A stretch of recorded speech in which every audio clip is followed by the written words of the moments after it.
Ladies and gentlemen, there may be many reasons to cut a video. So I'm going to show you how to cut a video in Clipchamp.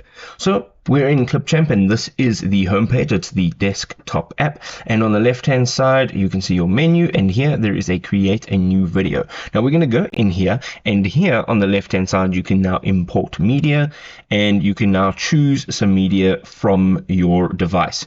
Now, once it is uploaded on the left hand side, we need to drag it over to our timeline. So of course we're going to click down, and here it is now on our timeline. So there's two ways of doing it. First of all, I want to just zoom in a little bit, and you do that by holding in control and wheeling your mouse upwards.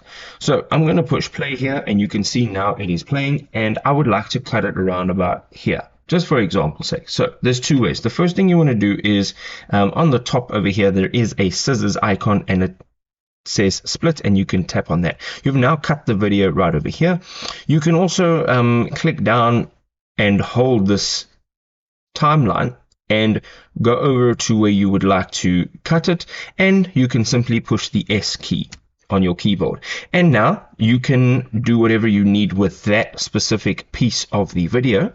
You can change the volume, you can fade it in and out. There may be tons of things you can do with it. However, this is how you cut in Clipchamp, and we will see you in another awesome video. Cheers for now.